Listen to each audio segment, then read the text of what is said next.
That's my message to America, really, is first you have to think selflessly. And even if the reward is not coming to you, if someone has a chance to succeed and you are in a position to help them, for the love of God, help them.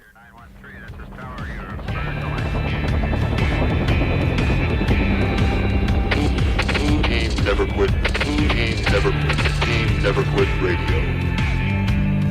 All right, everybody, welcome back to the TNQ podcast. I'm your host, Marcus Luttrell. Every week, it's my job to fire you up, to ignite the legend inside of you, and to push you to your greatness. Join me every week as I take you into my briefing room with some of the most hard-charging people on the planet. They're going to show you how to embrace the suck of life, teach you the values of working your ass off, and charge through whatever life throws at you. This is the Team Never Quit podcast. So buckle up, Buttercup.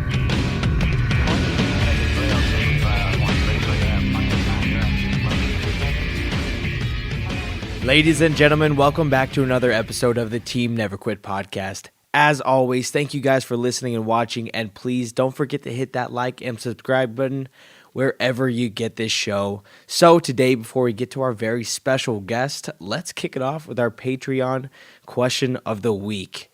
This week, we have got, what was your favorite thing to happen this past week? My gosh. Mine, on Monday, we flew home from Hawaii. Super jet lagged. Tuesday, I flew to DC.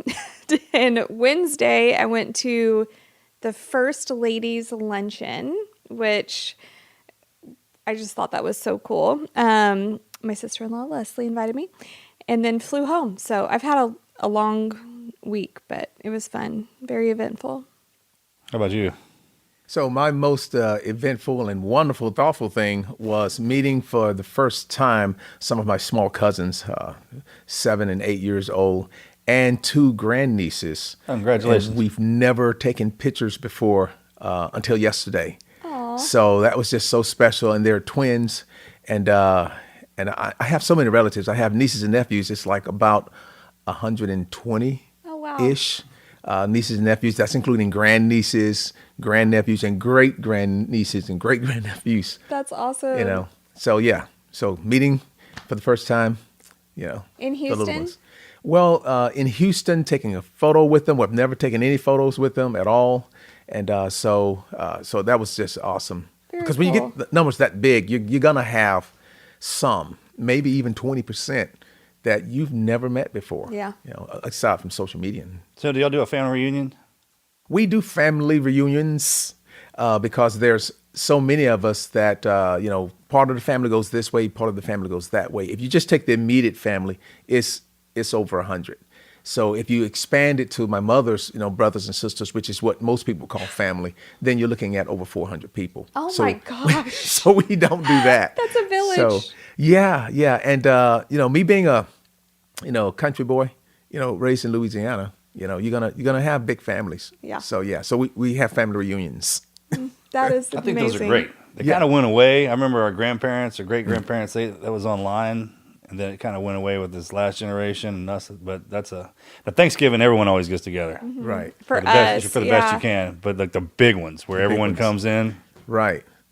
Yeah. Throw them once every 4 or 5 years.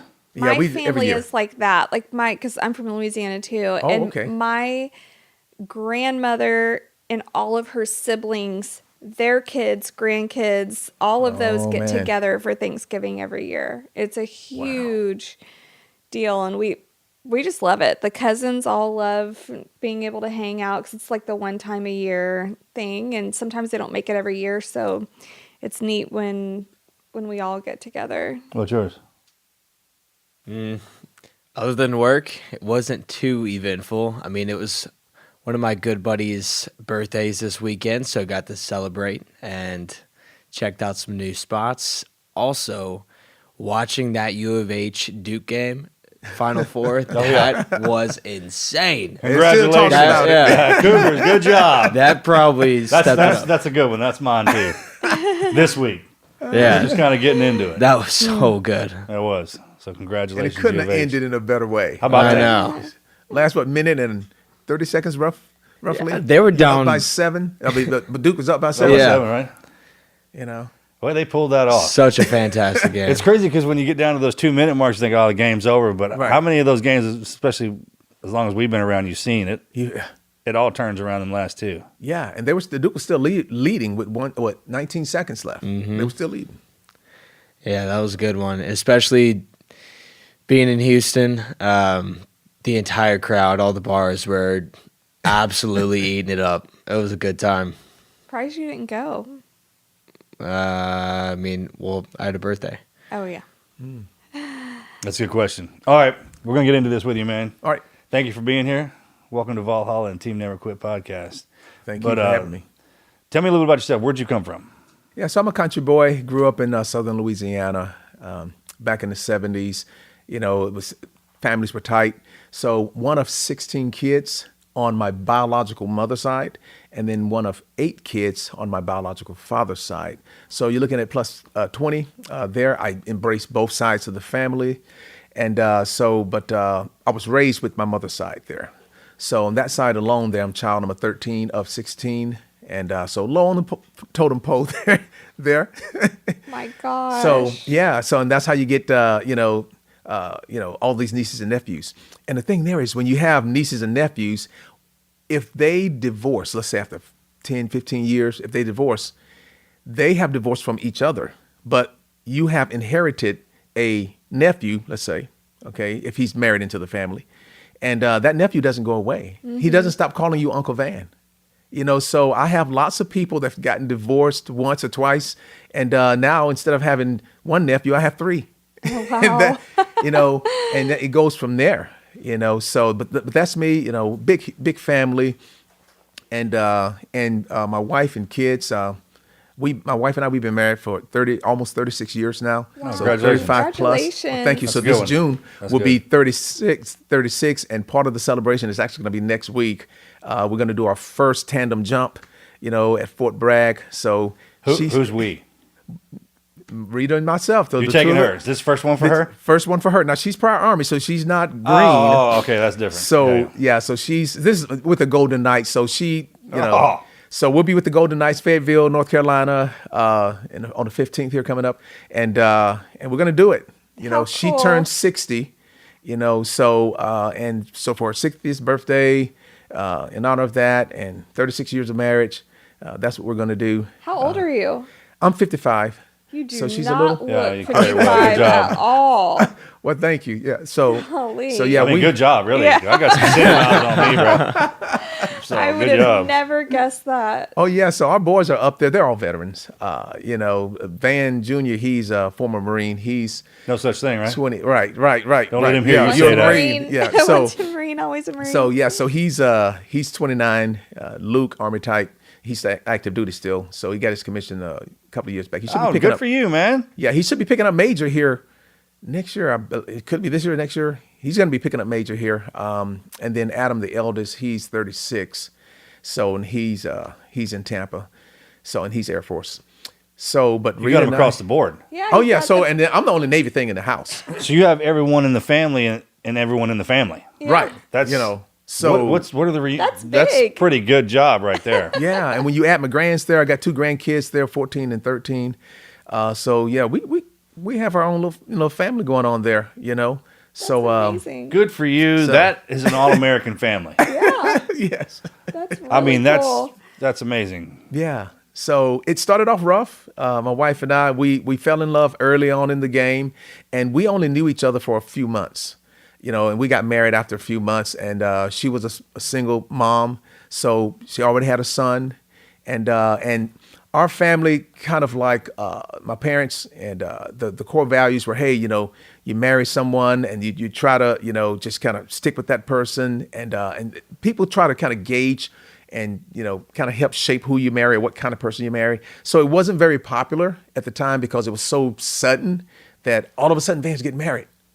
He's only known this lady for a couple of months, and she has a child, and but we did it, and 36 years later, here we are. I love that. So Had it's some people around us that kind of balk at that. They're like, hey, Yeah. maybe some more time. yeah. Oh my goodness, yeah. They wanted me to do the typical wait 2, 3, 4 years, get engaged. I don't think we had an engagement. We just dated, and made up our mind, and we'd done it. And so it was the best thing ever. Small wedding, just a handful of people. I had one brother there. That was it. And so proof, weddings don't need to be big. Don't need to be, 5-6 years down the road. I mean, when you found the right woman, you found the right woman. You We just did know the it. exact same thing. We were only Yeah. we only knew each other for a few months before we got married, and I had Hunter. He was 12 Okay. Yeah. when we met, and Marcus, That's the best gift I ever got was him. yeah, Yeah. he we all became a family within 5 months of our first meeting. So Same Yeah. stuff. Oh yeah. Yeah. So that's that's a beautiful thing. Marriage is a beautiful thing, and when you're in love and love moves on, and it's a great thing. But that's my tight nucleus there. But getting back to the bigger family there with my siblings. So my mother, she was a sharecropper, basically, and I tell people that story because I really need people to know how I go from son of sharecropper to patriot, bleeding red, white, and blue. I mean, that's a big transition there. And it really brings about healing because a lot of people can identify with it. And it just crosses political divide. It crosses racial divide, economic divide, and social divide by telling that story. So so basically, my mother, like I said, she was a sharecropper in Selma, Alabama, with her father. And there was 13 kids on that side. So they lived on the same area that the sharecropper plantation back in the day was. So, and the products that they picked were corn, peanuts, and cotton. So those were the big three. So you're given acreage of land, and you tilled that land, and you got the profits from the land that you were on. You didn't own it, but that's your payment for livelihood. But then you have to go whoever the homeowner of the property, you had to go and, take care of their crops. And if they had friends, take care of the friends' crops too. So all of that happening, my mother had to get out of school in the 7th grade, her and her brothers. And there's a lot to unpack there. But fast forwarding on 7 years there, talk about just my big brother, Martin. So he's child number 12. So child number 12, Martin Luther, he was named Martin Luther because he was born 3 months after Martin Luther King was assassinated. Oh, So wow. that was a trying time for America, as you can imagine. So, so mom named the son Martin Luther, and I was born about a year after that. So, but Martin, an amazing big brother like you would not believe. So thoughtful, took care of everything I needed. So appreciated that. So anyway, a lot to unpack there, but fast forward another 7 years. So there I am, I'm 7 years old, and Martin is roughly about 8. And so anyway, Martin was riding on a bike, rural Louisiana, and they were trying to cross the road. So he was riding on the bike with his big brother. Okay, so the big brother, child number 10. So child number 10 is pedaling the bike as a 14-year-old, and Martin is a 7.5-year-old on the back seat of the bike. If you can picture that, 2 kids, 1 bike, you've seen that before. So they're crossing the street to get to a general store type. And as they were crossing the street, here comes a car. So the big brother, he's in control. So he's engaging and looking at the distance. You're going to make it. Okay. But as the car got closer, he began to see that maybe I'm not going to make it. And within a second, the car was on him. So you're not going to make it. So he lunges forward just to miss, the hit. And he did. So he was almost able to do it, but the car still clipped his legs. So it broke both of his legs because the car was at high speed. So he lunged forward. He spun into the ditch. Martin, on the seat of the bike, he wasn't in a position to do anything. You're just there. So the car hit him, broke his back. It snapped his neck, and he went up into the air, came down, of course, bled out, and died immediately. Car kept going. Mother was notified, so she came to the scene, and that was a whole dramatic scene. We never knew what had happened. And there's a lot of details to unpack there, but fast forward another 7 years. The older brother is alive. He's well. Martin's gone. And so there I am 7 years up on that. I'm in pretty much middle school. And the school was actually a junior high school, but roughly middle school there. And so the principal comes in, and he says, Vann, you. So 4 guys. He says, let's go. We're going out there to help the local farmers. So we get out of 6th period and 7th period on Tuesdays and Thursdays every other week. So that's 4 times a month. So we were to leave the last 2 periods of the day, that was English and math, and go out and help the local farmers take hay and load it on flatbeds. So we would spend that time. Now I flunked, and I never attributed my 7th grade to that. I attributed it to me just not really doing what I needed to do in school. So here I am 2 years, 2nd year as a 7th grader. And I was a little chatty in class. And then the teacher said, Morris, they called you by your last name. Morris, I thought I told you to lock it up. And there you are talking. You see, son, this is why you're not going to be anything in life. This is why you are going to be a total failure. And matter of fact, you're not going to do any better than your dad. He's not doing much in life either. So he insulted me, insulted my dad, in front of all of these kids, 30 students, right? So what my mom told me, said, hey, if a teacher says something to you and it's derogatory, don't challenge the teacher. Just report that later. So I just kind of held my head down and hoping that the teacher would stop saying what he was saying. And he did. So we moved on, a lot to unpack there. But fast forward, another 7 years. So another 7 years, there I am, getting in the Navy. So just started my Navy career as a submariner. And my What got you onto that? Just curious. it's That's going to the sound hardest cheesy. job It's going to in the sound Navy. cheesy. That's the hardest job. But I'm going to tell you, it's going to sound cheesy, but it was the money. It wasn't a lot of money today, but to me, guy with no money, I was trying to get every bit of money I could receive to take care of. I had just gotten married. So me getting married, me joining the Navy, all of that happened at one time. So same month. Oh, really? That I joined the Navy, because when I joined the Navy, I didn't have a preference. Navy, Army, Air Force, Marine Corps, it didn't matter to me. So I was at the unemployment office, and I wasn't a patriot. I was unemployed. And I noticed, though, at the unemployment lines that the veterans were getting preferences in California. This was in Oakland, California. The veterans were getting preferences, and I wasn't a veteran, but they were getting the jobs. So I thought about that. So, that's interesting. So I never was able to get a job. Then some guy, I don't know who he is, I don't know where he came from, but he approached me in one of the alleys, and he says, hey, you need to go ahead and join the military. He didn't say join the Navy, join the military. So I went to the local recruiting office, and they had all 4 recruiting stations in line just as they were born: Army, Marines, Navy, Air Force. So they had them there. So I went down the line. Army first. I saw the little sign. It says, be back in 10 minutes. And it showed what 10 minutes were, at 1:10. So I'm like, okay, it's not 1:10, it's 1:20. So they're 10 minutes late. So I waited 10 more minutes and they didn't show up. So, okay, I guess I'm not joining the Army today. So went on to the Marines. And the Marines were there, and they were dressed in their sharp uniform there. And I told them, hey, I want to be an electronic technician. Can you help me with that? Well, sure. But first, what do you think about this uniform here? I said, I think you got a great uniform, but they do.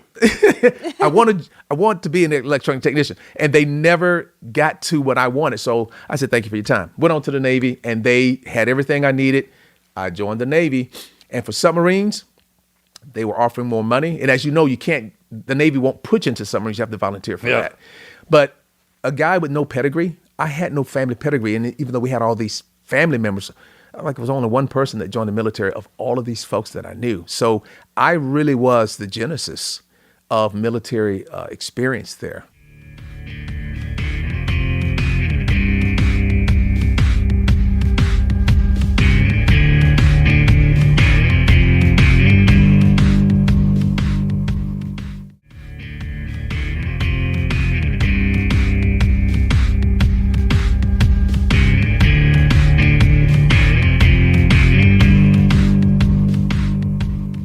So that's what got me, into the Navy.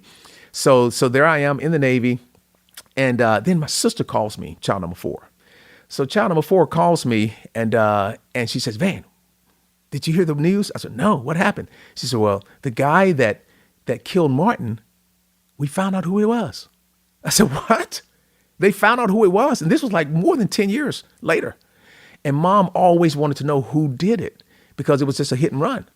So she told me the story, and the summary of the story is, she said, this guy was in ICU. He had 3 days to live in a local hospital there in southern Louisiana.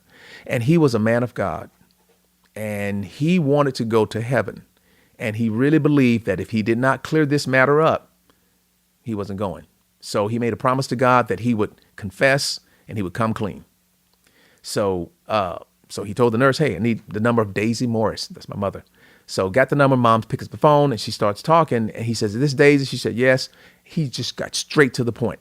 Ma'am, I'm the guy that killed your son. Oh my gosh. My mother just flipped out. So her knees got weak and she got her composure back after crying a while. And she said, had a question for him. Why did you do it? Now, up to that point, he did not anticipate any questions. Okay, just come clean, tell her what you did. And but he had to answer the question. Here you are, man of God. God is listening. He's watching. You got to come clean, man. You got to come all the way. So answer the question. Because at that point, you don't know whether or not it was a hit and run because the guy was drunk. Maybe somebody didn't see the kids were at fault. You don't know how. You know it's vehicular manslaughter, but you don't know anything past that. Yeah. So, and he said, ma'am, I was driving my 1970 Lincoln Town car, black, on the road, main highway, and I saw these two black boys on a bike crossing the road. And I just said to myself, I gunned it. I'm going to kill me an end today. No. He said that to my mother in those words. Now, even if you take the N word out, you take the whole dramatic out, just the fact that you ran over somebody's kid, whether you unintentionally did it or not, it's manslaughter, vehicular manslaughter. So my mother heard that and she went down again. But then she got back up. She got back up and had one more question for him. And this is the final question. She said, do you mind if I pray for you? And he said, yes, please pray for me. So she began to pray for him, knowing that he was in the ICU, knowing that he was a man of God, knowing that he didn't call her because he wanted her to be released of this. He did it for selfish reasons. He did it because he wanted to save his hide from hell. He wanted to go to heaven. So it was a selfish reason why you came clean. And, oh, by the way, you did it when you can't be incarcerated because you have 3 days to live. Totally selfish. She prayed a prayer of love, compassion, and strength like you would not believe. She was this man's advocate for entry into heaven. She prayed to God, God, this is your son. I want to see him in glory land one day when I die. He cried. She cried. And people ask me, say, do you think he made it to heaven? Absolutely. Absolutely. How can you say that? What he did, he was selfish. I said, God's grace is sufficient. You don't understand that. Can you imagine if you were God Almighty and your daughter is praying with strength, with magnitude that you have not seen before? I think on her merit alone, that was enough. And so my mother, after she found that out, she never came back to us with anything derogatory about that. But she did tell us, and my father was there too. And they both agreed, do not take one man's actions and attribute that to an entire ethnicity, whether it's white, black, or whatever. When a person does something, they have done something. Don't attribute that. So that was our lesson learned. And if I did not take that, and if she did not have that type of, posture, I wouldn't be here with you at this podcast. Sure. Okay. So when that had happened, now I'm in the Navy still, right? New in the Navy with all that baggage, all of that trauma. And then suddenly, this is where the patriotism comes in. Wasn't a patriot up to that point. Joined the Navy, not because of being a patriotic, want to die for my country. I joined it because I wanted a job. And a lot of people today join the military because they want to deal in college or whatever. So here I am, and where the breakthrough came from me is I'm in submarine school, E2. Everybody in the class are E2s, 35 students, all men because women weren't allowed on submarines at the time. So the proctor or instructor comes in there and says, guys, listen up. If I call your name, I need you to stay seated. If I don't call your name, you're free to go on liberty. Woohoo! Everybody's all excited, right? Because they're listening for their name not to be called. So he called 12 names, and yes, my name was one of them. So he said, okay, if I didn't call your name, get on out of here. Man, those guys flew out of that classroom so fast. They didn't even bother to look back to see who was left behind. but I was left behind. And when they had left, I looked around at the other 11 guys trying to see what's in common with me and these other 11 kids. We were all about 19 years old. And I couldn't find anything in common. I'm like, I don't know why they're leaving me behind like this. What's the deal? So, oh, wait a minute. We're all black. Oh, that's not good. There's no good reason for an entire ethnicity to be behind like this. This can't be good. Let me tell you what's going to happen. I'm thinking, okay, one of these guys either brought a female in the barracks, or they raped a girl, or they done something really stupid, and now they're going to haul us all in for questioning. So there I am, and the rest of the classmates, all 12 of us, we're in our dungarees. So we're dressed in our, working utility type uniform. And the instructor says, all right, guys, let's go. I want all of you to get up. You're going into the commanding officer's import cabin. I'm like, the commanding officer's an 06. And you as an E2 and all your buddies, you're all E2s. You're going to go in your dungarees and you're going to go see the 06. It's going from bad to worse. So, and then we got there and there was a Navy command master chief, high ranking enlisted, can't go any higher. So, and they're both dressed in their service dress blues, looking sharp, a lot of brass all over the place. And there we are looking like scrubs. So we get in there and there's 3 bleachers. So they're ready for us. So I'm the first one in the room. Of course, I'm not going to sit up front. So I sit on the second bleacher to make sure I'm not up front for this heat. And then everybody else, all the 11 guys, they just squeezed in on that 3rd row. So I'll sit up front, Go behind you. So no, I was like, you know what? I'm not playing this game. I'm up front. So the commanding officer starts talking, said, guys, listen here. I called you in here today to let you know that your grades are phenomenal. Your physical fitness tests through the roof. And your attitudes are exactly what we're looking for. I want all of you to consider becoming a commissioned officer. What? Boom. That hit me like a ton of bricks in the best way possible. And then the command master chief spoke up. And they didn't give us anything, but they inspired us. They believed in us. And that commanding officer, he looked at me because I was on the front row, right? He says, and you, I would like to see you in my wardroom as an officer. At that moment, I had a metamorphosis of the mind. A paradigm shift had happened in my life. And all of a sudden, what had happened to my brother, my big brother, back broken, neck snapped, forgiven. Okay. The teacher telling me to go out and bale hay, forgiven. The other teacher telling me I'll never be anything or be worse than my father, forgiven. Because these 2 guys, they were 2 white guys also, just like the other guys, but they were saying something very different. And that goodness overcame all of the bad things that had happened. Good prevailed. And I never forgot that. And that is when I became a United States patriot. And now I'm red, white, and blue. I'm on a mission to heal America. And schools, when I go into schools, because I hit about 25,000 public school students a year, the schools are giving me roughly 30 minutes. You know how long it took that commanding officer to speak to me and those other 11 guys? That was a 20-minute speech. My life was changed forever with a 20-minute speech from a guy that I couldn't identify today. I don't know his name. I don't know the command master chief's name. I wish I could find them. I would tell them how they have impacted my life and those other kids' lives with that short speech. And if I could find them, they would probably say, man, we're just doing our job. And they were. So that's what's given me the inspiration to know what I'm doing, how I'm doing. I look at my history and I'm taking trauma and I'm channeling it to purpose. That's exactly what I'm doing. Taking the trauma, channeling that to purpose, where I can talk to all kinds of people and bring healing to the ethnicities. No matter what their ethnicity is, you can get something from this story and you can relate in some way. So that's kind of where I am right today. And that's why I believe with all my heart that I'm doing what I need to do. And I'm moving in my purpose now. A wiser man than me once told me one time, like the 2 greatest days of your life are the day you're born and the day you find out why. I know when we're young, especially when you got that young man energy and you're running around and there's no direction. Right. And schools, for one thing, the education, but direction's completely different. Right. That's completely different. And you're right, it doesn't take long. It can take one man telling you one thing to put you in the hole, right, and make you hate everything, and it can take one guy to freaking tell you something else to motivate you. Yeah. That's the great thing about the internet is you can pick that now. You can choose to watch something evil or choose to watch something good. Right. And I didn't know that. I didn't know that growing up.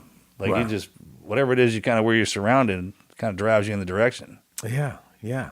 So that's what shaped me. And after that speech, 20-minute speech, I did pursue. It took about 2 years to kind of get the wheels turning, get moving. But man, what a timely message. I needed that. And I'll tell people all the time, I do believe in God. I do believe in God, and I am a Christian, and I love the fact that I believe that way. And I ask people just to kind of bear with me as I say this. I tell them, I say, you know what? I believe, and this is just me talking. This is not in the Bible or anything. This is just me, my own belief. I really believe that when we die, if we should make it to heaven, I believe that God will take each of us personally and take us under his arms and say, hey, let me show you something. Let me show you, Marcus, all the people that you have impacted and you knew nothing about. You think you've impacted a couple of million people, but you've impacted over 100 million people. And let me tell you how deep this goes and show you the gravity of your work. Things that you are like those two guys, like, man, we're just doing our job. We're just doing a podcast. But as you were doing this podcast, there's 3 SEALs that were going to commit suicide. You didn't know anything about it, and they didn't tell you they were going to do it. But I believe that God is such a gracious God that he will illuminate those kinds of things and let us know the gravity of our great work. That's a great way of saying that. It's almost like the human is a lamp. Right when you're in your worst moment, he'll turn one on. So it kind of catches your attention just to hear what he says. Yeah. Yeah. Did you have to go to OCS after that, or what was did the Yeah. trajectory of that? I want to hear about when you got that too. What submarines did you get sent to? Well, I kept going. I was smart. I kept going back to the same one. So the Michigan, because you know this. If I know this world, so if you go to a different submarine, you got to qualify over again. So you don't want to go down that road unless you just want the pain. Okay. And I was advised again. I mean, no uncharted waters, no pun intended. No pun intended. Then, so I just kept going back to the USS Michigan Blue. So after the Ohio, it's an Ohio class submarine. So the Michigan was the second one that got commissioned there, and that way I don't have to keep qualifying. And it just being on a boomer, ballistic missile type submarines, they have more concrete different schedules, than those fast attacks. Fast attacks are so different. And you're a big guy. You don't want to. Man, size is one thing too, but then the schedule, I just couldn't do it. I'm like, you know what? The boomer life is for me. So now, don't get me wrong. Now, we didn't have all the technology we have now. So we had the what you call it, the EMs. Where you have the messages where you can only send out 50. Yeah, EAMs. And I forget how many characters. It wasn't words, it was characters. Right. So I believe it was 50, or it wasn't much. So you could say something to your wife, but it had to be like 50 characters. So I love you, that's ILOVE, love, that's 5. There's a space between I and love, that's 6. They counted spaces. So you had to really be crafty and creative in how you send a message. So don't spend your time putting in conjunctions and you don't need to say and. So yeah, but growing up on the submarines up in Bangor, Washington, was absolutely amazing. So before I got a commissioning, I was all subs, man, all subs. That's when I realized how well, because of the way y'all live too. Yeah. That's the hardest duty. Y'all eat better than anybody. Yeah. And then the movie schedule obviously was a little perk. Yeah, absolutely. The boomers are completely different than the fast attacks. Yeah, and but on that submarine, you come on a submarine. You may come on as an E4 because of the C schools and A schools, which are your correspondent schools before you go to the platform to operate on. So I did all the C schools, the A schools, and I was able to go on the submarine as an E4. Okay, which was pretty good. And but it was very humbling when I got there. So I got there, I kind of felt like Cinderella almost, because you're getting there, you want to go into your division and work, become a Twidget man. Hey, you're working on electronics. Okay, but they sent me straight to the galley to do what we call cranking. So I was a crank, and so now on subs, you don't have mops, like handles mops. You don't have that because it's an all indoor, vessel. So you can't hang the mop out ever to dry. So it's not sanitary. So guess what? you have to clean the entire floor of the galley on your hands and knees. Oh my gosh, I've heard with- this story. Was true with towels. Okay, so and I didn't get that in my boot camp training. I wouldn't realize it's not a that, brochure? that So was going to be the basically deal. like you're a mop. Yeah, I'm the mop. Yeah. Basically. And you're dispatched from your division. So your division have to give you up. Oh, by the way, you still have to qualify submarines. Yeah. And that time they don't give you graces. Well, Van, you're down there cranking. We're gonna cut you slack. You got a 3-month buffer. No. You still had to work after that. So after I'm done cranking, mopping the floors, then you do the galley. You got to clean the dishes. Now imagine this: you have the galley, they call it the scullery. So you got nothing but dishes and you name it, everything is coming in there. There is a little hole, like a square, like maybe a 1 by 1 foot, maybe a 1.5 by 1.5 foot square, and that's where the troops the sailors would bring in their dishes after they're done eating. You just kind of dump them in that scullery there, and now. And there's a little lever, if you will, a little closed door, sliding door. It comes down. You can adjust it how far you want it to come down. What the guys would do is they would take if you leave it all the way up, then you could see me washing dishes. And my division guys, they're the ones that put me down there. So they were like, oh man, we had to bring Vann down there. So they were kind of like, kind of ashamed that they had to do that. So they take the sliding door and close it to where they couldn't see me and I couldn't see them. Just enough where they can get the dishes in. So it was like, all I saw was hands. I just saw hands going in, that. So imagine that, okay? And it was humiliating. And then after you've done that, you clean the floor, you clean the dishes, then they said, good job, Vann, did that for a couple of months. Okay, now we need a laundry queen. Okay, the laundry queen does everybody's laundry.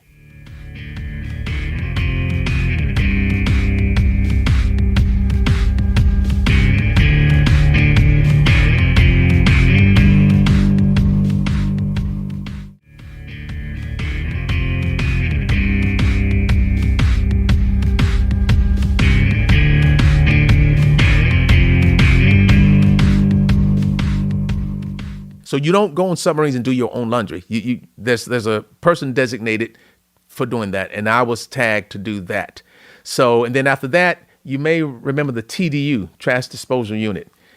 The room is about the size of that barrel there. You could barely get in it, okay? And you have a hydraulic compressor, and you're just in there with all of the trash, the wet trash, the dry trash. It's stinking, it's nasty, it's dark, and you're there for hours just compressing trash, okay? And that's what you did. So that is what I had to do. So now imagine that being a black guy on a submarine, which is 99% white guys, and you're the guy that's on your hands and knees, scrubbing the floors. I don't want to see his face, just to see all these white hands coming through. What are you thinking as a 19-year-old? You know what he's thinking. He's thinking like, did they do this because I'm black? I'm the only guy here, and I'm the one on my hands and knees. But that happened after that speech, the 20-minute speech. So I already had that 20-minute speech, and the life of excellence was right deep inside of me, and I kept my composure through everything. So even though I had to do the dishes, scrub the floors, do the TDU, be the laundry queen, do all of that, I still loved my division, and I saw the Navy as a great place to be. And that's what I need kids to do. Is sometimes you're going to have tough times. And don't try to think and understand why people are putting you to work in a certain way. That's you thinking your inner thought, and there's no more dangerous place than to have warfare in the mind. Mm-hmm. Okay, so I persevered through that, and that same command that had me scrubbing the dishes and doing all this stuff, they were the ones to put in the letters of recommendation to becoming an officer. Yeah. So good things come to those who wait And work. You have that's truly starting from the bottom. You're truly starting from the bottom, mm-hmm. And don't give up. And I'm so glad that everything that had happened in my life did so, because it just seemed to prepare me for the next phase. Yeah. When you go through those levels, when it's your turn, when you're in charge and you turn around and everyone else have to go through it, there's no, I skipped a step. Yeah. There's a superpower in that. There's a superpower in that, because all officers don't go through that. Yeah. But if you can get that experience, I wouldn't oppose any officer having to go serve at least 2 years, 3 years enlisted to get a true understanding. Yeah, I always wouldn't thought that oppose was a thing. I thought that they had to do that. Yeah. Like you had to be enlisted for a little bit and Little pull bit, all yeah. that and then Mustang over. But Yeah, there's just actual. don't jump in. You can come in as an officer, Yeah, you just come straight on in there. and we know who you are. Yeah. Oh, Everyone knows who you are. That's no joke. oh my goodness. Yeah, that's so true. That's so true. So now looking back, I see that, man, that was the best thing that ever could happen to me. Get that experience on submarines, even though the Navy wouldn't bring me back to subs as an officer. They needed me in the surface warfare community. Oh, is that true? They kicked you yeah. over? I cried. Kicked you over?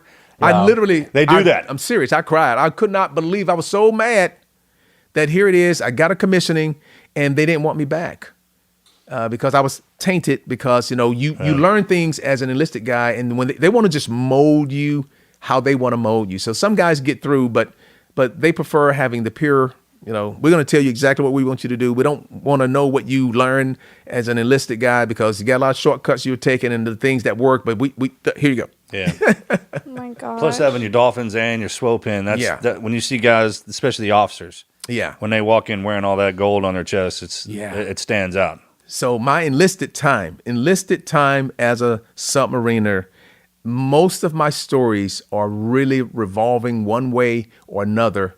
During that enlisted time period, I learned so much and it built so much character during that time. How long was that? What was the time period? For the whole enlisted time, it was if I go from cradle to grave on that one, it's about 7 years total. That's including the OCS/ROTC. Oh, that's your whole package then. So yeah, I couldn't put in an O package. I could put in a ROTC package. Yeah. So, and once I proved myself to be, hey, I can learn, I can be taught. Then once that happened, then I was able to convert over to OCS. So I did both, ROTC and officer candidate school. So I did them both, That's cool. one after the other, so. How was that? Did you enjoy that? So what you mean for OCS? Yeah.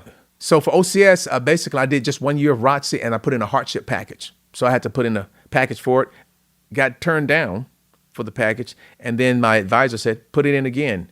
And I put it in again. I justified the things that they wanted me to justify. And then I got picked up. So the last 3 years were OCS, but the first year was ROTC. But so, because I was married with 2.5 kids, Vann was on the way, Vann Jr. was on the way. So it was a tough moment for us. We were still living, paycheck to paycheck. I mean, my family, a lot of them learned yesterday. They see me now and they say, oh, Vann is successful. He's doing great things. But whoa. Let's go back a little. When I was younger and going to college, oh, by the way, when I went to college, I was married. I had 2 kids and one was on the way. And we still was able to get an education. So I want to really knock down a lot of excuses that people are making. You can't do this, you can't do that. You can do whatever you want to do if you put your mind to it. Okay, so my wife and I, we went to college together with 2 kids and one on the way, and we both graduated with our undergraduate degrees, and we went on to higher education from there. And we were living paycheck to paycheck, and that still wasn't enough. I needed, I think they called it WICS at the time, where you get milk, bread, and some other food. So I qualified for WICS as an officer candidate. Wow. So it was tough times back then, but you persevere, you don't give up. So yeah, and people can relate to that, even before I got to ROTC, remember, because you come from the submarine, they're giving you recommendation letters. Do you remember a program called Boost? Of course. Okay. Well, my best friend went through it. So Boost, it's an acronym, BOOST, which stands for Broaden Opportunity for Officer Selection and Training. So there I am in Boost. It's a And we one-year got an course. acronym for everything. We got an acronym for everything. So Boost is a 1-year school, and it takes you from an enlisted guy, and it really brings you from academic excellence. So you go from 1 + 1 is 2, 2 + 2 is 4, and the next thing you know, you're doing, in a year, you're doing basic trigonometry. Yeah. Okay, and then the other subjects, English and whatnot, they're all like that. So it's really a college prep school to make sure that's exactly what it is. that the Navy is preparing you correctly for the money they're going to invest in you once you get to ROTC. So there I am. I'm going through Boost, knocking it out. Grades are high. Became the XO of one of the companies, leading the troops. And when you're calling cadence in the formation, it's harder for you because you're calling cadence, you're breathing out a lot, yelling, when everyone else is just concentrating on just saving their oxygen for. So I'm leading as an XO, and we get 2/3 away from being done with that 1 year. After the year, you graduate Boost, and then you go to a college. Any college in the country you wanted to go to, the Navy was going to pay for it. You just tell them what college. How about that? But you have to meet the requirements. Okay, so we're 2/3 through. One of the requirements was the SAT. Makes sense. So there I took the SAT, scored well. Scored high enough on the SAT to get in the school that I wanted to get into, which was the University of Memphis. So I was excited about that, but it wasn't high enough for the Navy's criteria. So the Navy had a threshold that was a little bit higher than some of these colleges. And it was just their threshold, their matrix. They wanted the English score and the math score to be balanced a certain way. And it was just a little bit higher than the university. And so my score was higher than what the university required, but slightly lower than what the Navy required. So basically, you're not going to go to college. You're going to go back to the fleet as an E5. I was an E5 at the time. You only had one chance to take it? So I had one chance, and then I found out that you could take it again. So I took it again, and I took it 4 times, marginally better, but still not enough to meet the Navy requirements. So what are they going to do with you? So it was 12 of us. Okay, so we different schools. I'm companies. I'm Charlie company. There was a Bravo and Alpha company personnel. So it was 12 of us that didn't get what the Navy needed for its score for the SAT. So what they're going to do with you is they're going to let you be a part of the 300 graduating class, 300 people graduating. You're going to graduate. You're going to be in uniform, all of that, and you're going to march up, and you're going to get a diploma, but yours is not going to have the diploma inside of the casing. So, but it's going to look like you're getting, a diploma, but you're not. So you're just going through the motions. Let your wife know that you're not going on to becoming an officer. You're going to go back to the fleet. Okay. So there it is. 300 of us, 1,500 spectators, family members, news stations were there. It was in San Diego. So you had, oh my God, 3 news stations were there. So there I am, sad. My wife is sad, but we're going through the motions. And so then the guest speaker spoke. It was a 3-star admiral, Admiral Kahuni. So he was the chief of naval education and training at the time. So he was the keynote speaker. Got this big class graduating. He spoke, and I was in my mind, I was saying to myself, I had that great speech by these 2 high-ranking officials earlier in my career that gave me the paradigm shift.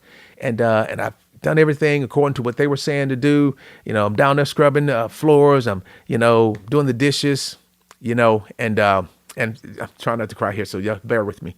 So I'm doing everything, and I was like, okay, I'm not going to make it. I'm not going to make it. So I said to myself, I followed the rules. I did everything that I was supposed to do, and now the Navy's going to send me back to the fleet. I'm a patriot at this point because I told you I've changed. So now, what is this? So the admiral spoke, and then I said in my mind, I said, okay, when that admiral's butt hit the seat, this is over. This is over. They're going to go ahead and call the people up, and we're going to go around, get your fake diploma, and that's going to be the end of it. So the admiral, I watched him, did a good speech, and he went to sit down. The crowd applauded, and I'm watching.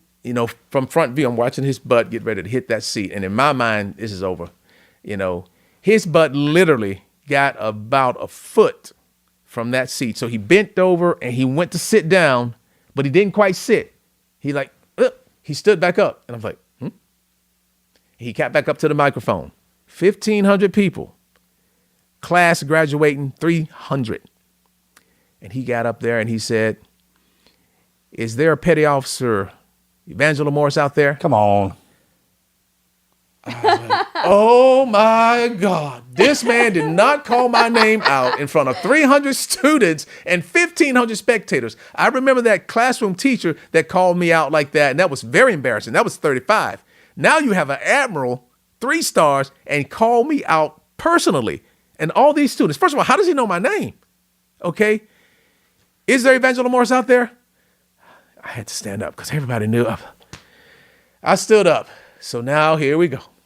He says, son, I know you think that you're not going to the University of Memphis, but I'm here to tell you, you're on your way to the University of Memphis. The Navy's going to pay your full ride out. Hat went off. Everybody cheered. And all the classmates was happy for me. My wife was happy. And it was like an amazing moment that had happened. Bro, I'm happy for you right now. You know, and it's hard for me to tell that story without crying because it shows that hard work pays off. It shows that you can't give up. And then when we look back at that, how did it happen? How did the admiral know that? What had happened? There was some behind the scenes stuff that was going on. I didn't even know about it. So apparently what had happened was the company commanders, which were senior enlisted, they were running all the to-be midshipmen. The GS-14 and the GS-15 and all of them, they saw Vann. And they said, you know what? His score isn't there. He took the test many times. He's done what he needs to do to get into the college, but the Navy standards are a little bit higher. The college is saying, well, take him. Navy says no. So the admiral came in there and they had a conversation. And they were the advocate for me that my mom was for that man that ran over her son. They said, listen, we got this guy here, Vann. All right, so he's an E5. He's leading his company. He knows that he's not going to get a commissioning. He knows that he's not going to be awarded a scholarship. He knows he's been turned back. But the students are still coming to him for tutoring. He's beating everyone else academically. He knows math, but he's tutoring kids that did get the SAT requirement, and they're going to go and get their scholarships. So Vann is still helping these people. Some of them are struggling with physical fitness, and we're not going to let them get a commissioning if they don't get past the physical requirements. Vann is out there on his own personal time helping those guys meet the physical requirement. So here you have a guy knowing that he has no reward at the end of this track, and he's helping all the people that do. They just need to get it's more than the SAT. You got to get the academic scores as well, in English and math and whatnot. So the admiral heard that, and he was like, that's the kind of people we need. So common sense prevailed. So all the hard work that I did, and that's my message to America really, is first you have to think selflessly. And even if the reward is not coming to you, if someone has a chance to succeed and you are in a position to help them for the love of God, help them. And that is what happened. And now it's been revealed to me that the problem really, why I couldn't get past that English, how can I score so well on the test, but I couldn't get past that? It went all the way back to 7th grade. I didn't have the English and the math that I needed to be able to do well on the SAT. The SAT is designed to not see how smart you were as a 12th grader. The SAT will find where you missed something, and it found it. And as a 7th grader, that's where the failure was, and it wasn't my fault. So I went on to the University of Memphis, and I got my my commissioning, and we never looked back from there. So it's hard for me to tell that story because it's unbelievable, and waiting for the butt to hit the seat. Yeah, that's your God moment, that half squat. When that 3-star did that half squat. Yeah. Wow. I wish I was there to amazing. see that. Man.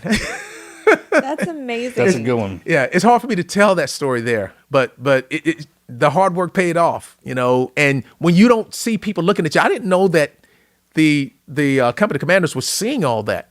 I just know that, students wasn't cutting it and like, man, you better pass this test that's coming up. You did good on the SAT. If you don't pass this test, you are not going to get your commissioning. Yeah. So I had several students like that, and I really wanted to help them as their XO help them. And they were so happy for me because they knew that I was helping them. And they wanted to see the best thing happen. A lot of times when we're in a dark spot, we're in our own bubble and we don't think anybody else is seeing the work we put in. Yeah. But that's when they're looking at you. Mm-hmm. That's when they're looking at you. It's when you get encapsulated like that. You think it's like no one's. That's when everyone's looking. Right. Yeah. And if they don't tell you that, you won't ever know. You'll never know, So, and we wouldn't be sitting here today. You wouldn't have me here if these things had not happened in my life. So really going to simple things like, can you tutor a guy that needs help? No one's going to give you any money for it, and nobody's probably going to know you did it. But it's an hour of your time. You think you can help Timmy? God knows. That's when you get those rewards. That's amazing. I love that. And then where'd you go after they pulled you off after Banger?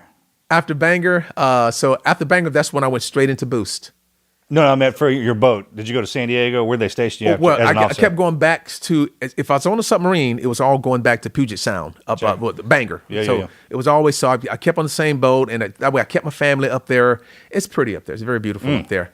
So we kept going back there just to keep the family together, so keep it as easy as possible. No, don't get me wrong. Once we went to surface warfare, oh man, you're talking about 45 countries. Yeah. It was like, I have one son, Luke, the one in the middle of the Army type. He went to 4 high schools, My gosh. 4 different high schools in various states. So All your sons are brats, right? You didn't. say again? They're all brats. All your sons. Or is Well, it just Luke. Luke is commissioned. The rest of them were enlisted. The other 2 were enlisted. Well, but you were in the whole time is what I'm asking, because they call them Army brats. If you're in the service the whole time, or were you Brats. a civilian? Yeah. They were technically, because you could throw Adam in there. He's the eldest because I'm married. When I got married, he was 6 months, so technically, Yeah. he was just infant pretty much. So all of them had 100% military family experience. Command after command every 2 years. Sometimes you're moving after 6 months. Yeah. Some schools are 6 months. It's just long enough to be considered PCS. 6 months is PCS. If it's 6 months and a day, that qualifies.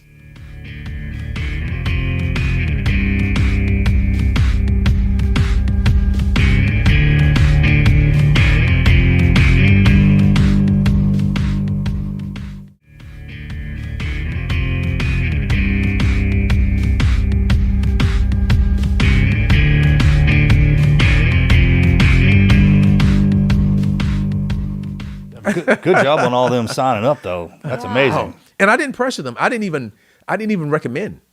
They You got a did Marine that. in there too, man. That's kind of a big deal. Well, he was. There was he was going to join the Navy, but then the actual instructor there were Marines, so who that's going to probably go. Yeah. So which I was cool with that. I'm like, hey, only thing I wanted them to know was, listen, you can join the Air Force, you can join the Marines, you can join the Army. That's cool. Just remember this: that Navy paycheck is what fed you. I'm not biased or anything. I'm just saying. Yeah. What an incredible story. So what made you decide to get out? You just do Yeah, I did. Well, at that time, I had done the Afghanistan tour. The Afghanistan tour, and leading up to that, well, let's just say what it was. What ultimately pushed me out was my middle son, Luke. So there we were at some function. I was an officer. It was at the Pentagon. There was a function there, and it's where you can bring your wife and kids. So some of the senior officers were there, making their way around, gripping and grinning and whatnot. And I was in a position to where I could see my son. He was just a little bit past arm's length away.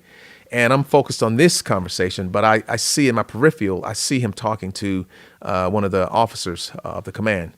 And they're talking, and then it was just one simple question. The guy says, "Hey, so Luke, so where you from, man?" He says, "Yeah, I'm from okay, that's it. Okay, I'm getting out." My son took too long to answer that fundamental, rudimentary question. Where are you from? And he gave them, So I talked to my wife and said, I got to get out because my sons don't even know where they're from. So you're born here, but you have moved around so many times. I'm going to give you a place and we're going to call it home. Even though you're about to become an adult, this is going to be home. So our home is Tampa, Florida. So where are you from? Tampa. Yeah. That's a good one. So I went ahead and the Navy was saying, hey, if you do this, you can get on track to make the next rank. And I was like, no, it's time for my sons to shine. It's time for me to move on to other things. And I had no idea that, wow, look what God is really going to bring you into. I had no idea. All this stuff that's happening now that, Reed and I were living the best days of our life. We are living the dream literally. And getting out after 26 years, retired there. Could have pushed further, but the timing was, I don't know, God's timing. So it was perfect. But what pushed me over was that conversation that I was not a part of. Yeah. And he said, okay, enough. That's incredible. And now he's in the doing well. military himself. Yeah, so he's doing well now, and he and his wife. So he's married, and so they're slightly separated. She's in one location, and he's in another location. But she's a GS, and so they visit each other. They're not too far away, so they're making it work until he can end the last station, and then move on from there. So they're doing very, very well, and I'm so happy. It just confirmation.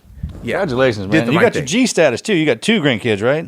Yeah. Got 2 grandkids, and teens at that, That's awesome. And these the girls, they're smart as a whip, man. They might as well be 20. They're just that smart. I remember one day, this is not, they're teens now. This is before they were teens. They were like 11 and 10. The 10-year-old, we're in the garage. They're at the house. They're in Tampa, visiting from Jacksonville.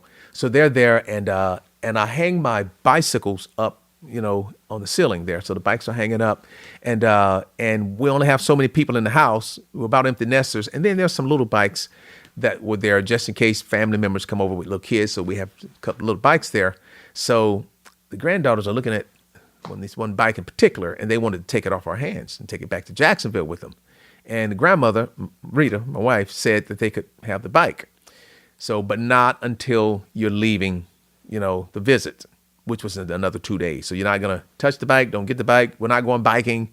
You can take it when you leave. That's the word that grandma said. So there I am in the garage, and the bike is like right there. So the 2 girls come into the garage, and the younger one says, "Papa, can I have that bike?" Now she knows good and well what her grandmother already said. I know what the grandmother said. So I said, "Yeah, sure, you can get the bike. I want it right now." I said, "Well, I don't think right now is a good time, but I want it, please." I said, "Listen, you can't get the bike right now, and I know what your grandmother told you, okay? I'm just going to cut to the chase here. She told you you're going to get the bike in 2 days when you leave." So they go and have a little conference. They come back.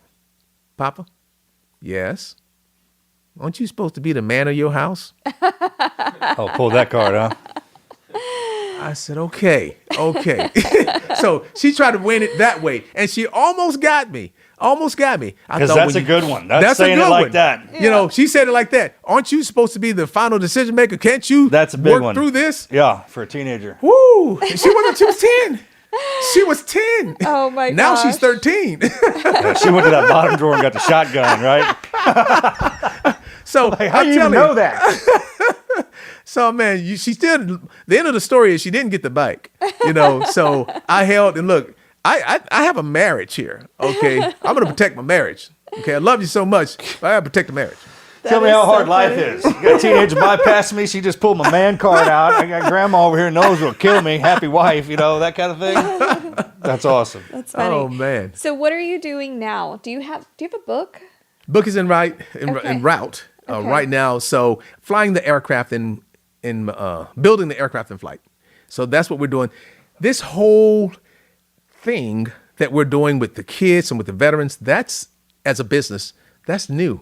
We've only been going full throttle with the kids really for a year and a few months. It seems like it's been a lot longer than that because I've been public speaking for 20 years and I've been in and out helping, schools and whatnot. But as a business, coaching, teaching, and mentoring and inspiring our kids is a new development. So the aircraft is in flight as we're building the bird. So that being said, you may not believe this number, but I'm pushing around 70 venues a year. Wow. Now, a lot of those are local in Tampa because I'm doing retirement ceremonies, doing Old Glory retirement ceremonies or whatever. I got a couple of poems I do doing that or do speeches in general in Tampa or Orlando area. But if you add all the flights that's outside of that, corporations I'm speaking at sporting venues, churches, anybody that will allow me an opportunity to say a few words about America's common sense core values. So I am really, no kidding, on a mission to be a part of that wave to heal America. No kidding. That's exactly what I'm doing. And I'm doing it in a way that's palatable and digestible. because I see America, and this is not meant, I'm not saying this in a derogatory way, but in an endearing way. America's kind of like a 2-year-old toddler. You know, you have to present things to a toddler, food-wise, that's palatable and digestible. The food can't just be good for the kid. The food has to be palatable. And if it's not palatable, you're going to have an issue with that kid, right? So in America, when we're talking about being the best version of yourself, embracing your talents, embracing your dreams, taking the best path to your best future, even on your worst days, when you're talking to them in that manner, you really have to make it palatable. And it requires me to be humble, because the beast inside of me wants to just say, look, here's the truth. Let me just let you have it. Right. There you go. But I know that I can't win that way. So I have to take what they're giving me, take what the people are giving you. And it's working, you know, so I'm allowed to go into schools, not every school, but schools are allowing me to come in, everything from pre-K all the way up through college. So California, I've spoken to over 1,000, well over 1,000 pre-K students in California, most of them Southern Cal. And but it goes all the way up through college. The last college was the Naval Academy. That was about a month and a half ago, speaking to the midshipmen. So that's really what I'm doing, but make it palatable and make it digestible too. So are you doing poems on stage? Yes. So I'll do, the main poem is Old Glory, but I've written others since then because people were requesting different poems. One was the 21 Gun Salute. There was a group up there in North Carolina said, hey, we want the 21 Gun Salute poem. And I didn't have the heart to tell them we don't have a poem called 21 Gun Salute. So I looked online to see if I could find one that was written. Couldn't find one. I was like, well, Vann, you're supposed to be a poet. Get to writing. So I wrote the poem, and the first time I delivered it was at the Seal Legacy Foundation's fundraiser that they had there. But yeah, so I'm on stage with poems, and they used to be just things that I just read. But now it's fully theatrical. Yeah. Music, videos, recitals. And so my intention was never to recite a poem. It was always to read. But I ended up reciting because of advice that I got from some 2- and 3-star generals. I was at SOCOM, Special Ops Command there in Tampa, Florida. And it was 9/11. And then they said, hey, Vann, we want you to get out here and do Old Glory for 9/11. Now, it has to be timed because, you know, when the planes come into the building, so they want you to be at a certain place, all that. So timing is important. So I said, okay, let's do it. And I brought my own AV equipment because SOCOM's equipment was always, you know, jacking me up. So the AV guys, J6, which handles all your AV equipment, they says, hey, man, you don't ever trust us with this equipment. I said, okay, tell you what, this one time, I trust you guys. We'll use your equipment. So I say, it's going to be a small crowd, about 50 people, you say, right? Yeah. I said, okay, 50 people, let's go. So get out there. It wasn't 50 people. It was 500 people. Oh, my gosh. So lots of folks out there. So it's too late to change now. So I'm there in front of the mic, and they start the music, and you've heard Old Glory. Everything's timed. So it wasn't even a good minute into it. Music is going, and that mic went out. And it was too many people for me to belt it out. So I fiddled with it while I'm trying to read and trying to keep my timing. And it was 10 seconds. I know 10 seconds sound brief, but 10 seconds on stage when things are going wrong is an eternity. Okay, so 10 seconds, I bailed out. I abandoned the post. I took my piece of paper and I went into the crowds. This was at the SOF Memorial, Special Operating Forces Memorial, which is right by the command. And I went out into the crowd. And I just started reading that poem, just going out into the crowd. After that, I was pissed because J6 had failed me. I knew I shouldn't have listened to you guys. But two generals came up to me. They both were Air Force types. And they said, Vann, you need to stay from behind that podium with this poem, man. You're so much more impacting. So therefore, I had to commit Old Glory to memory. That poem is 800 words long. Oh, my gosh. Most of my poems are 250 to 300 words. But that one is 800 words. So that's how it became what it is now. I'm out front doing recitals. And when I do keynote speeches at corporations or wherever, I don't get behind the podium except for optics. You know, if you got your logo back there, I get behind it, you know, so you can get the pictures and quick video. But if I'm speaking for an hour, I'm not behind the podium. And we're going to have a couple of poems inside of that. So that's what makes me unique as a keynote speaker. The last speech was just a couple of weeks ago at Salt Lake City there at the American Fence Association. 5,000 people out there, fence companies from all over the country and about 11 other countries too.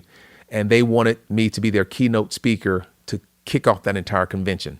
Cool. And when I did that, part of the blessing was he's not just going to get up and speak and inspire us. He's going to throw in a couple of poems too. So give them Old Glory at the end, give them The Fight Continues. So it's really keep them on their feet, kind of making things a dialogue. So my style as a public speaker, my style as a keynote speaker is dynamic, and I encourage dialogue. So I want to hear from the people. And so that's kind of, my posture when I get out and speak, and that's how I kind of separate myself from most of the pack there. And I get it. Most people don't want to Scared to death. have a dialogue. Yeah, they're scared to death of that. But you know what I tell them? I say, I want you guys to listen. So that crowd there was 1,000 people. So that was in attendance. And I said, okay, we got 1,000 people in here, right? And I said, Ed, all of you have experience in life experience, work experience, what have you. So, and you're about my age, roughly, a little younger, a little older maybe. So I have 35 years of experience, life in general, working, you name it. And most of you probably have that and more, some of you. But let's water it down to 20 years. Everybody has 20 years of experience. If we all have 20 years of experience and there's 1,000 people in here, that's 20,000 years of experience sitting right there. I got 35 years, but I'm talking to 20,000 years of experience. So I'm shaping their minds, letting them know this is why it's important for you to interact with me during my speech. I know what I'm going to say, and I know when I'm hitting the main lessons to get out of this, and your questions are going to drive that. So keep it dynamic. Okay, they asked the question. I was going to cover that in 20 minutes, but since you're there, because your mind is there, and you're not going to leave that point, so let's go talk that. So that's how I approach them, letting the crowds know that you have buy-in and what you think matters. And I accept the risk. I know that people can get up and say some crazy things. I accept the risk of that happening because the reward is, if Timmy says something, that's gonna help you more than me because Timmy is on your level. He knows what's going on in your companies. I don't. That's really incredible. Well, Are any of your videos, can we splice one of your videos into the episode? Anything you see online, you can have. Okay. And if it's easier to get a higher resolution, Kim Camarati, she's my assistant that's been talking to you. So anything that we have, we can get it to you. If you see something that has a music overlay and you don't want that music overlay because you want to put your own music in or whatever you want to do. So any kind of overlays, whether it's title overlays, music, anything like that, just let me know. If I have it, you can have it. And if you see something online that I don't have, because some of these companies I don't know if you heard of Stater Brothers. Stater Brothers is equivalent to, well, they're kind of like Publix, Winn-Dixie. But they do a lot. So there's Stater Brothers charities, and they have they're giving all kinds of awards and scholarships to different companies and whatnot. So anyway, I said all that to say they have released the latest video of me, and AFA has one too.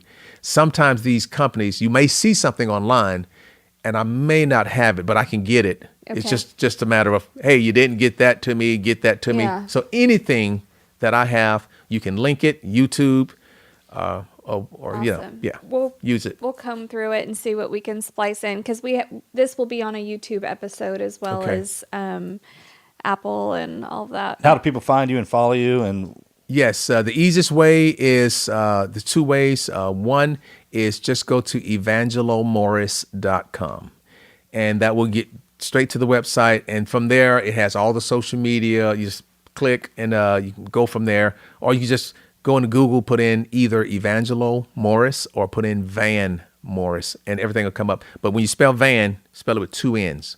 If you put in Vann and just put M, it'll start coming up on Google. So that's the site there, evangelomorris.com or healingamerica.com. So that's the nonprofit that allows us to get into the schools and to veterans organizations. And that's where my heart is. So yeah, I'm going to go to corporations and do all of this stuff, but I need to get to the schools. Yeah. I need to honor the veterans. which is why I wanted to be here in person, because I want to honor the veterans and those that have served. So to do that, it takes money, and we want America to get off the sidelines and help me get to the Gold Star families. Help me get to the veterans that are having, like the Marines, they're having their 250th birthday this year. Okay, so it's the Army and the Navy. So help me get to these platforms that they just don't have the funding. Yeah. God bless you, man. We have an incredible story, Yeah, you do. incredible life story. You've accomplished a lot. Well, thank you. Thank you guys so Yeah. much. Thank you for coming. And I want to give you something. I'm speaking before. You may already have this, but if you don't, still keep it. If you don't. So right here is an enlisted Dolphins. So these are my Dolphins. In my career, the Dolphins are so near and dear to me, and it's the reason why I'm here today. And so sometimes I'll give out SWO pins, but for this here scenario here, because we're brothers and we understand that track, I want you to have this and just keep it. And just remember me, remember this time that we spent together. I will. I actually started my quals for my Dolphins, man, but I didn't get a chance to finish it. Well, this is perfect, man.